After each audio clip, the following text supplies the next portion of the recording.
Allahu Akbar, Allahu Akbar. Tan Fatimah, maka disebut dalam kisah As-Sahabiyah Al-Jalilah Al-Muhajirah As-Sabirah Al-Muhtasibah, seorang sahabi yang mulia, orang yang hijrah ke Habasyah pada awal-awal Islam. Assalamualaikum warahmatullahi wabarakatuh. Alhamdulillahilladzi bini'matihi tatimmu shalihat, الذي خلق سائر الكائنات، ثم الصلاة والسلام على سيد السادات نبينا وحبيبنا محمد صلى الله عليه وسلم.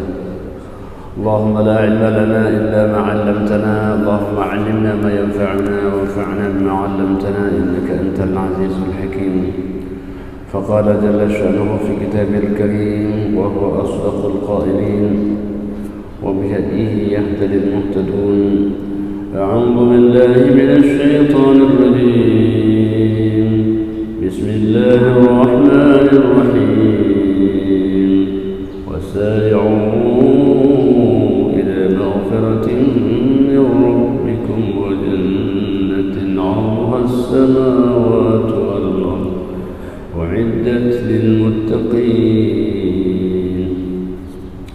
Alhamdulillah, marilah kita bersyukur kepada Allah atas nikmatnya kita hidup.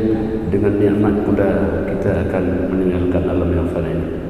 Allah yang telah menghidupkan kita setelah dimatikan. Alhamdulillahilladzi ahyana ba'dama amatana wa ilaihin nusyur. Selawat beriring salam sama-sama kita sampaikan kepada junjungan alam baginda Rasulullah sallallahu alaihi wasallam, Nabi yang sangat cinta kepada umatnya dan senantiasa kita juga cinta kepadanya. Nabi yang merindukan kita dan seharusnya lah kita rindu kepada baginda. Jemaah dirahmati Allah Subhanahu wa taala, ada satu pepatah yang menarik, al-fadlu lil mubtadi al-fadlu lil mubtadi walau fadl lil muqtadi walau ahsana al muqtadi. Jadi al-fadlu lil muqtadi walau ahsana al muqtadi, bahwa kelebihan itu adalah bagi orang yang memulainya walaupun orang yang datang setelahnya lebih bagus dan lebih hebat. Itulah pepatah barangkali yang cocok untuk kita terapkan pada satu kisah Fatimah binti Al-Mujallil. Fatimah binti Al-Mujallil, jemaah dirahmati Allah, seorang wanita yang termasuk orang-orang yang awal Islam, termasuk orang-orang yang awal hijrah ke Habasyah. Ini merupakan kelebihan bagi Fatimah binti Al-Mujallil, hamba Allah yang dimuliakan oleh Allah Subhanahu wa taala. Memang mungkin banyak orang tidak menceritakan nama Fatimah ini, tetapi kisah tidak pernah melupakan kelebihan dan kehebatan Fatimah. Maka disebut dalam kisah As-Sahabiyah Al-Jalilah Al-Muhajirah As-Sabirah Al-Muhtasibah, seorang sahabi yang mulia, orang yang hijrah ke Habasyah pada awal-awal Islam, orang yang penuh kesabarannya, karena dalam perjalanan hijrahnya nanti beliau ditinggalkan oleh suaminya menghadap Allah Subhanahu wa taala, dan al-muhtasibah, beliau kemudian orang yang mengharapkan ridha Allah Subhanahu wa taala, menjadi wanita yang mendidik dua anak yatim ketika suaminya sudah meninggal dunia. Walaupun tak lagi didampingi oleh suami, tapi kehebatan Fatimah menjadi pendidik dan membuat anak-anaknya sukses dalam mengarungi lautan kehidupan ini. Jadi jemaah dirahmati Allah, itulah hebatnya seorang wanita, hebatnya seorang istri dalam mensukseskan para generasi. Jadi generasi sukses harus banyak berterima kasih pada ibu-ibu yang telah mendidik mereka sehingga menjadi orang-orang yang hebat pada masanya. hamba Allah yang dimuliakan Allah Subhanahu wa taala, Fatimah binti Al-Mujallil bin Abdullah bin Abi Qais Al-Amiriyah, suaminya Hatib bin Harith. Hamba Allah yang dimuliakan Allah Subhanahu wa taala, disebut dalam kisah adalah beliau termasuk al-muslimina al-awail, orang-orang yang berada pada awal-awal yang memeluk agama Islam. Beliau bersama suaminya ketika di Mekah telah menyatakan diri mengikuti baginda sallallahu alaihi wasallam dan memeluk agama Islam dengan segala pengorbanannya ketika beliau berada di Mekah dari musyrik Quraisy. Maka kemudian jemaah dirahmati Allah Subhanahu wa taala, demi untuk memelihara keyakinan beliau bersama suaminya, beliau rela meninggalkan kota Mekah yang begitu luar biasa bagi beliau, tempat beliau besar bersama keluarganya, harta dan segala-galanya, tapi beliau tinggalkan kota Mekah untuk hijrah ke negeri Habasyah, negeri yang tak pernah terbayangkan bagaimana keadaannya. Jadi jemaah rahmatullah, hijrahlah beliau ke negeri Habasyah, ikut bersama suaminya dan orang-orang lain yang hijrah ke Habasyah. Fatimah binti Mujallil, suami dan anak-anaknya, anak beliau namanya Muhammad dan Al-Harith, berada di negeri yang baru, yaitu negeri Habasyah. Hiduplah dalam keadaan nyaman, aman. Mereka jemaah rahmatullah melaksanakan kewajibannya beribadah kepada Allah Subhanahu wa taala dengan segala keindahannya. Jadi memang itulah faedah hijrah, itu ada makna yang tersirat, yang tersurat di dalamnya. Jemaah rahmati Allah Subhanahu wa taala, maka oleh karena itu tak lama berlangsung kehidupan di negeri Habasyah. Keindahan dan kenyamanan bersama suami dan anak-anaknya, ternyata beliau harus berpisah dengan sang suami Hatib bin Al-Harith. Hatib meninggalkan alam yang fana ini, tinggallah Fatimah bersama dua anaknya, dan hari ini Fatimah menjadi tulang punggung keluarga yang mendidik dan menafkahi anak-anaknya. Jadi itulah jemaah dirahmati Allah, wanita merupakan seorang hamba Allah yang memiliki kelebihan yang luar biasa. Hamba Allah yang dimuliakan Allah Subhanahu wa taala, kalau kita lihat dalam kisah disebutkan tarikan wara'au zaujatahul miskinah ad-dha'ifah. Tidaklah keluarga yang kaya, adalah Fatimah keluarga yang miskin, keluarga yang tidak punya. Dan lebih dari itu, beliau ditinggalkan dua anak yatim di negeri yang nun jauh di sana, jauh dari keluarganya, tidak ada harta bendanya. Tapi bagi Fatimah itulah namanya suatu perjuangan, bahwa beliau yakin Allah akan membantunya. Hamba Allah yang dimuliakan Allah Subhanahu wa taala, lakinnal muslimin muhajirin, tapi mereka yang berhijrah dengan beliau, yang berangkat ke Habasyah itu ikut bersama-sama membantu Fatimah. Itulah makna kebersamaan, itulah makna filosofi salat berjamaah, berpuasa berjamaah. Ada makna kebersamaan. Hidup itu tidak boleh sendirian. Al-barakatu ma'al jamaah, keberkahan itu ada pada kebersamaan. Maka dengan rahmatullah, kalau kita baca-baca ayat Al-Quran, hampir seluruh ayat Al-Quran mengajak kita beribadah dengan berjamaah. Ya ayyuhalladzina amanu kutiba alaikumussyam, wahai orang-orang yang beriman semuanya diwajibkan kepada kamu berpuasa. Ketika Allah mengatakan ista'inu bis-sabri was-salah, hendaklah engkau minta bantu semuanya dengan sabar dan salat.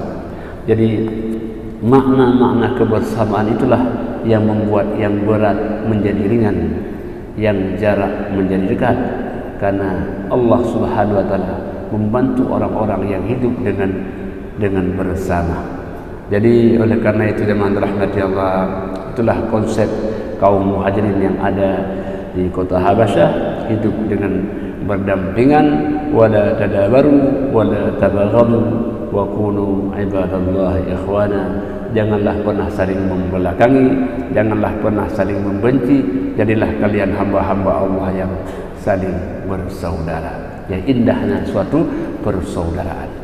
Semua orang di hadapan kita baik, semua orang bagus, sehingga mereka adalah saudara-saudara kita dalam dunia dan juga saudara kita ketika kembali kepada Allah Subhanahu wa taala. Luar biasa sekali hidup kebersamaan Fatimah binti Mujallil. Walau sudah ditinggalkan oleh suaminya, beliau tidak merasa sendiri karena ada teman-teman yang mendampingi kehidupan beliau.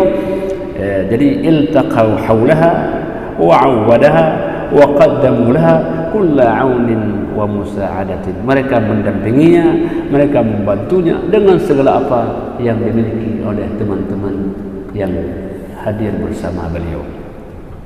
Jemaah dirahmati Allah Subhanahu wa taala,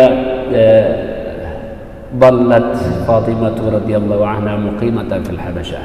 Meninggal suaminya, beliau tetap tinggal di negeri Habasyah, negeri yang nun jauh di sana. Untuk apa? Tar'a tafalaiha al-yatimain, membesarkan anak yatim yang diamanahkan oleh suaminya. Dua anak yatim itu tak boleh sia-siakan, adalah amanah di pundaknya. Tashar ala ri'ayatihima, beliau rela bergadang malam demi anak-anaknya, karena anak bagi orang tua permata hati dalam hidupnya. Anak yang bisa menghilangkan capek orang tua, anak yang bisa menghilangkan sengsara berubah di bahagia. Inilah Fatimah binti Al-Mujallil. Jadi beliau merasa bahagia untuk mendampingi anak-anaknya, wa tanhu alaihim dumu'ah, dan beliau teteskan air mata kebahagiaan, keharuan kepada anak-anaknya. La tufariq ainuha hazanan ala zawjiha. Karena itulah menjadi obat penawar kepergian suaminya. Jadi kepergian suami itu apa obatnya? Obatnya ketika beliau melihat anak-anak dua itu, maka kepedihan suami itu terobati adanya. Ini yang luar biasa pada Fatimah binti Al-Mujallil.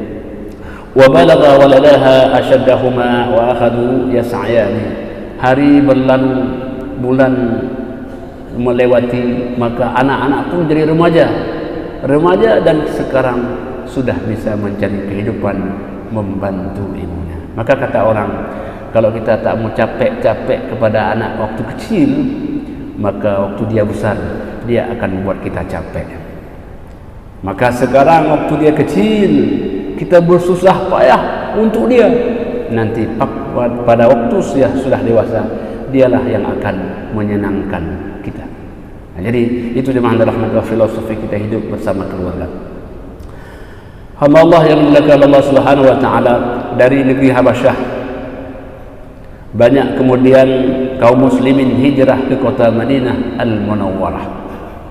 Madinah yang awalnya namanya Yathrib, sekarang menjadi Madinatul Nabi, negeri yang dikunjungi oleh Nabi SAW, berubah namanya Al-Madinah Al-Munawwarah, negeri yang berkah, negeri yang salah satu daripada Al-Haramain, negeri yang Imam Malik tidak pernah meninggalkannya. Kemanapun Imam Malik pergi, beliau tetap kembali ke kota Madinah. Ditanya, kenapa wahai Imam Malik? Rasulullah SAW kemanapun beliau pergi, pasti beliau kembali ke kota Madinah, dan beliau tak bisa melupakan kota Madinah. Inilah filosofi kota Madinah, kota baginda Rasulullah SAW. Berbahagialah kita yang sudah hadir ke sana, yang sudah sampai ke kuburan baginda SAW. Salam rindu kepada beliau. Dan bagi kita pun yang belum, kita bisa mengucapkan selawat kepada baginda Rasulullah SAW, simbol kerinduan kepadanya. Hamba Allah yang dimuliakan Allah Subhanahu wa taala. Jadi oleh karena itu sampai ke kota Madinah Al-Munawwarah, apa yang mereka kerjakan? hatta yuqima Rasulullah sallallahu alaihi wasallam wa qad istadda syauquhum ila ru'yati.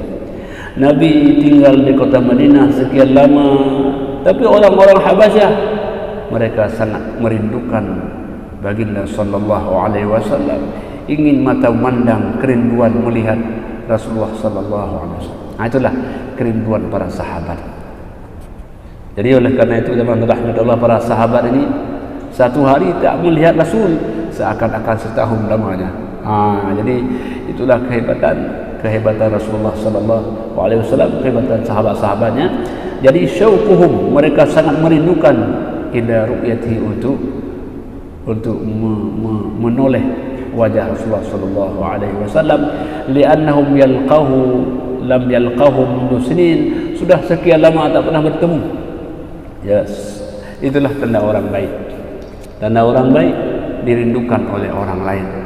Kalau dia pergi dirindukan, kalau dia ada menjadi tempat orang mencurahkan hati, isi hatinya.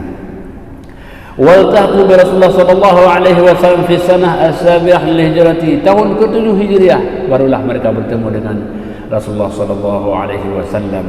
Jemaah dirahmati Allah Subhanahu wa taala, ini Fatimah binti Al-Mujallil. Memang tadi cerita orang Habasyah yang hijrah ke Habasyah, sekarang ke Madinah Al-Munawwarah, sekarang namanya Fatimah binti Al-Mujallil, ikutlah bersama rombongan untuk menuju Al-Madinah Al-Munawwarah. Sampainya ke sana, apa yang beliau kerjakan? Bertemu dengan Rasulullah sallallahu alaihi wasallam. Sama orang sekarang ke Madinah, ya. Jadi apa yang mereka kerjakan? Mereka datang ke Nabi Al-Munawwarah, kemudian mereka berziarah kepada Rasulullah sallallahu alaihi wasallam. Jemaah rahmatullah, ketemu dengan baginda sallallahu alaihi wasallam, faqalat lahu, maka Fatimah mengatakan, ya Rasulullah, wahai Rasulullah, hadza ibnu akhika Muhammad bin Hatib, ini adalah keponakanmu, anak bin Hatib, namanya Muhammad bin Hatib. Muhammad bin Hatib wa huwa awwalu man summiya bika, inilah nama pertama yang diberikan nama seperti namamu. Jadi sejumlah nama itu, inilah yang pertama, namanya Muhammad bin Hatib. Ya Rasulullah, wahai Rasulullah, inilah anak keponakanmu, dan dialah yang pertama diberikan nama seperti namamu, Muhammad bin Hatib. Ya. Wa qad asabahu al-harq minan nar. Ini yang Muhammad ni, wahai Rasulullah, kena luka bakar. Anak remaja entah bagaimana, kena luka bakar dia, ya Rasul. Fad'u lahu, wahai Rasulullah, berdoalah untuk anak ini yang namanya adalah namanya adalah namamu. Famasaha Rasulullah sallallahu alaihi wasallam ala ra'si, maka Nabi mengusap kepalanya, tanda sayang kepada orang-orang anak yang lebih muda, ya. Wa tafala bi riqi asy-syarif ala hirqihi, dan beliau kasih ludah air kepada tempat bekas lukanya tadi, karena itulah kelebihan baginda Rasulullah sallallahu alaihi wasallam. Air liurnya pun, ya, bisa menjadi obat. Hamba Allah yang dimuliakan Allah Subhanahu wa taala, wa da'alahu bil khairi wal barakah, lalu beliau mendoakan akan Muhammad bin Hatib doa dengan kebaikan dan keberkahan. Jadi oleh karena itu, oleh-oleh yang terbaik, ketemu dengan orang, dengan keponakan kita, apa oleh-oleh terbaik? Mungkin kita kasih hadiah, oke, tapi doa oleh-oleh yang terbaik, karena doa tak bisa didapat kecuali bagi orang-orang yang ikhlas. Maka hadiahkan doa kepada orang yang bertemu dengan kita bil khairi wal barakah. Semoga Allah menaburkan dan menebarkan kebaikan, dan Allah berikan keberkahan apapun yang dikerjakan, umur yang dia miliki, semoga menjadikan keberkahan. Maka dengan rahmat Allah dalam hidup kita ini dua hal. Yang pertama kebaikan, yang kedua keberkahan. Hatta dalam salam kita, Assalamualaikum warahmatullahi wabarakatuh. Kenapa keberkahan penting? Karena berkah tidak mesti jumlah. Mungkin jumlah terbatas, tapi kebaikan itu tidak akan pernah terbatas. Jadi oleh karena itu jemaah rahmati Allah Subhanahu wa taala, setelah kita makan, setelah kita minum, apa yang kita doakan? Allahumma barik lana fima razaqtana. Ya Allah, berikan keberkahan. Rezeki yang telah Kau berikan, entah sedikitkah, entah banyakkah dalam jumlahnya, tapi tidak akan kurang dalam kebaikannya. Jadi ini jemaah rahmati Allah, keberkahan. Maka kami merasa penting ketika membaca kata berkah ini. Kata ulama, al-barakatu minal birkati. Berkah itu dari kata birkah. Birkah itu apa? Al-birkatu huwa majma'ul al-ma'. Birkah itu adalah kolam tempat menampungnya air. Kolam tempat penampungan air. Apa maknanya? Kalau ada sudah kolam air, semua makhluk akan datang ke sana. Tumbuhankah, hewankah, manusiakah, itulah makna air dalam kehidupan. Artinya apa? Kolam air itu menebarkan dan menaburkan kebaikan bagi semua orang. Mekahnya masyhur kapan? Ketika lahirnya air Zam-Zam. Maka oleh karena itu jemaah rahmati Allah, berkah itu laksana kolam air bagi kehidupan manusia. Setiap ada keberkahan pasti akan tersebar sejumlah kebaikan. Amma Allah yang dimuliakan Allah Subhanahu wa taala, wa 'asha Muhammad bin Hatib ma'al muslimin. Dan Muhammad bin Hatib itu yang namanya sama dengan nama Nabi kita sallallahu alaihi wasallam, hiduplah dengan kaum muslimin hatta sanah 86 hingga tahun 86 Hijriah. Jadi ini kehidupan yang panjang bagi seorang anak Hatib yang ditinggalkan oleh ayahnya. Tapi ditinggalkan oleh ayahnya tidak bermakna putus kehidupannya.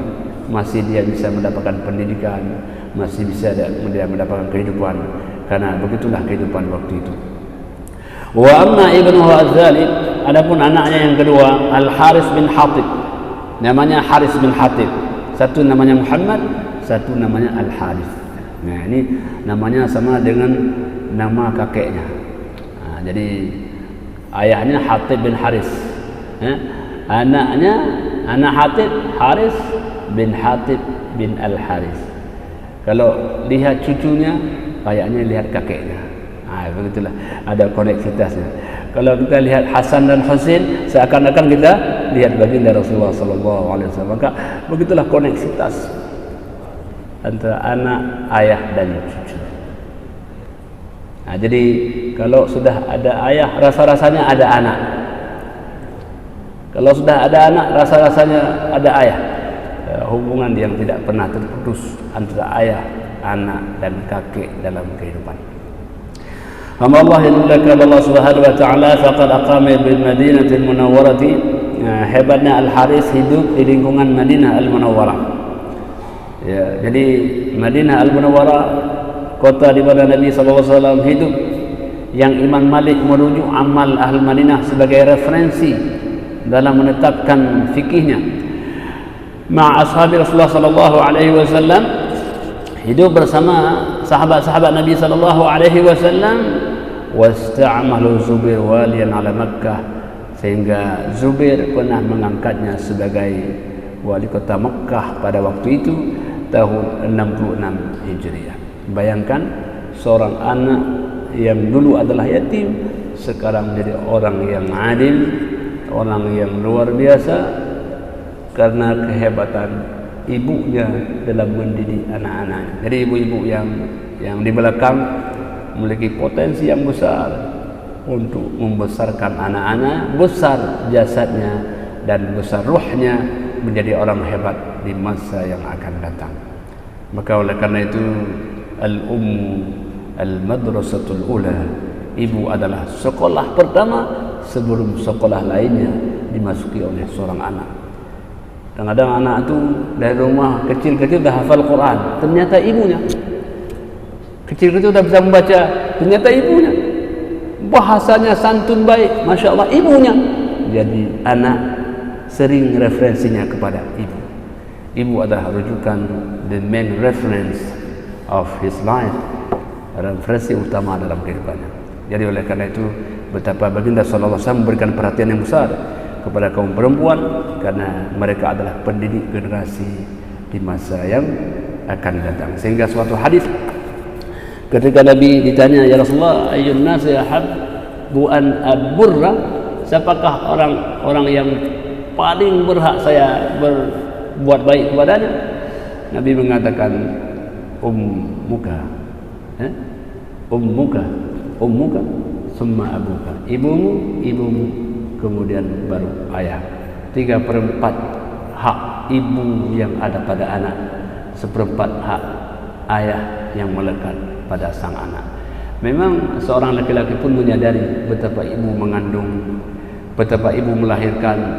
Tak cukup dari itu, ibu tak bisa tidur waktu malam kalau anaknya belum tidur bersamanya.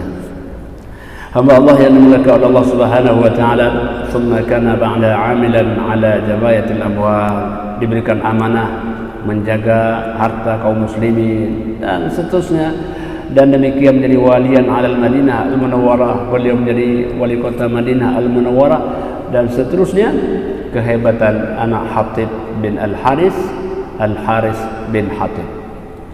Jadi hebatnya seorang ayah Hatib bin Al-Haris karena bisa melahirkan Al-Haris bin Al-Hatib. Jadi zaman rahmatullah, orang kalau ketemu hebatnya seorang anak, dia tanya apa? Siapa ayahnya? Siapa ayahnya? Jadi itulah sebabnya anak adalah simbol bagi seorang ayah, sebagaikan Ibrahim dengan Ismail. Nah, di mana ada Ibrahim, di situ ada Ismail.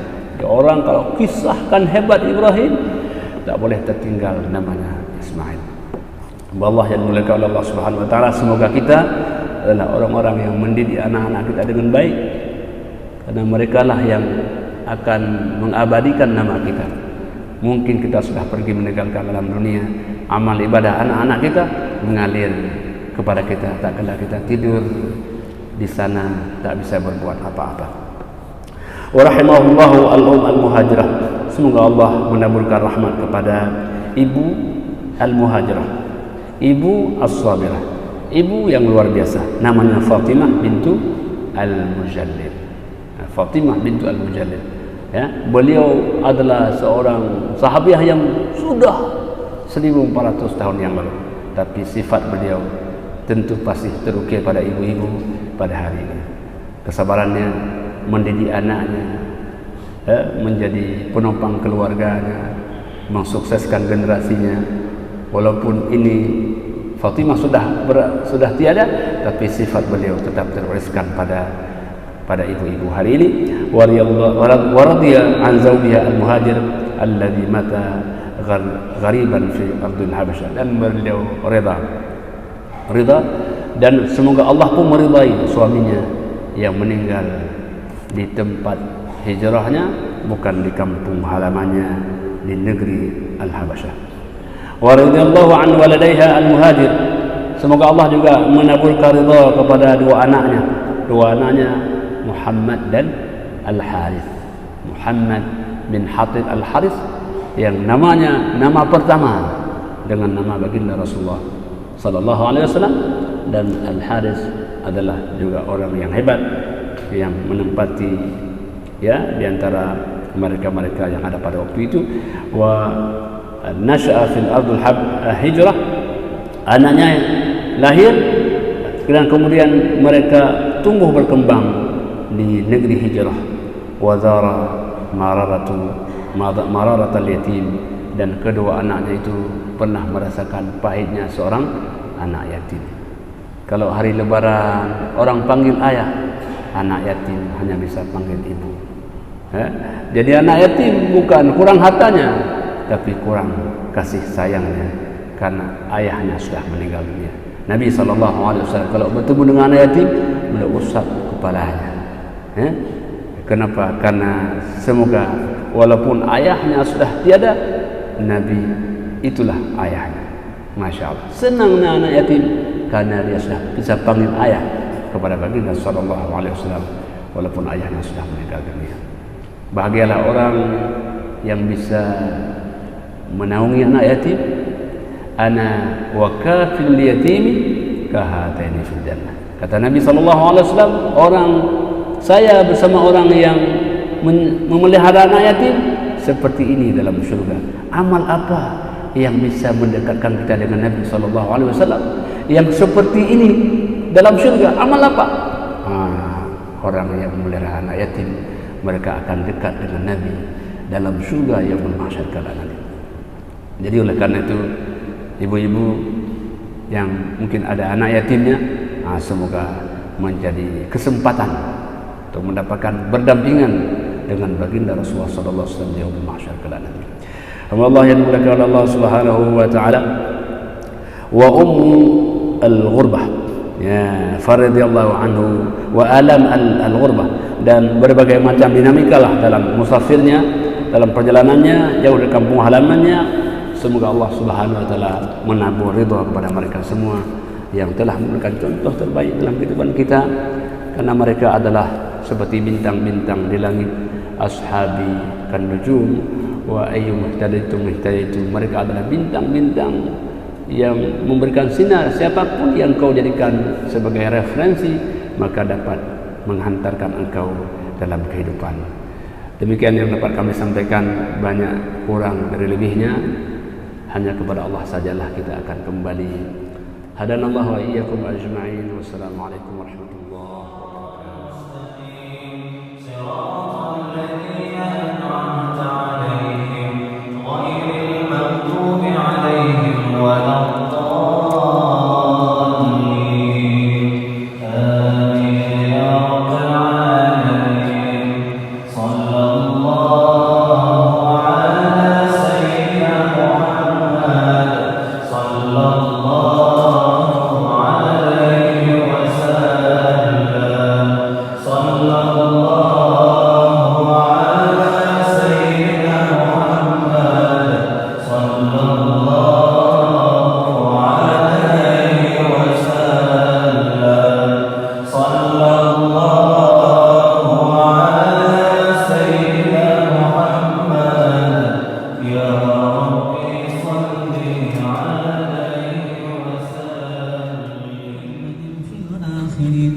ربنا وحدانا، وإن امتزجنا بالمودة ها هنا نرفع أيدي فخرنا ورجانا للواحد الأحد العلي إلهنا متوسلين بمن إليه دعانا، مختاره وحبيبه وصفيه زين الوجود به الإله حبانا.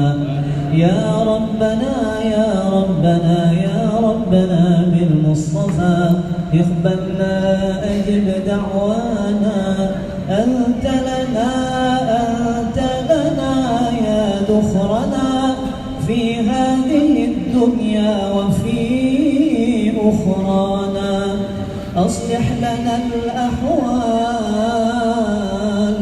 واغفر ذنبنا ولا تؤاخذ رب إن أخطانا، واسلك بنا في نهج طه المصطفى، ثبت على قدم الحبيب خطانا، أرنا بفضل منك طلعة أحمد في بهجة عين الرضا ترانا، واربط به في كل حال حبلنا وحبال من ودى ومن والانا والمحسنين ومن أجاب نداءنا وذوي الحقوق وطالبا أوصانا والحاضرين وساعيا في جمعنا ها نحن بين يديك أنت ترانا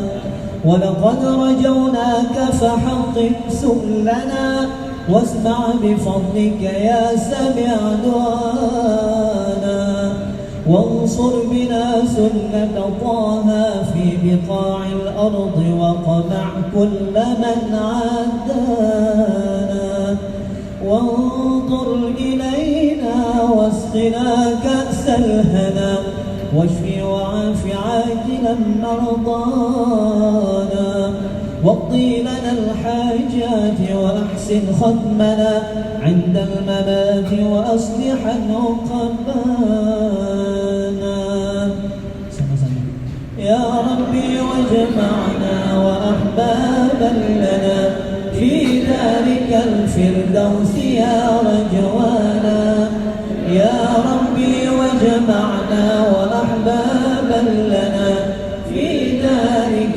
الفردوس يا رجوانا يا ربي واجمعنا وأحبابا لنا في ذلك الفردوس يا رجوانا بالمصطفى صل عليه وآله ما حركت ريح الصبا أغصانا سبحان ربك رب العزة عما يصفون وسلام على المرسلين والحمد لله رب العالمين الفاتحة الآخرين وصل وسلم على سيدنا محمد في النبيين وصل وسلم على سيدنا محمد في المرسلين وصل وسلم على سيدنا محمد في الملأ الأعلى إلى يوم الدين وصل وسلم على سيدنا محمد وعلى آله وصحبه أجمعين ولقد أشرت لنعت من أوصافه تحيي القلوب تهيج الأشجانا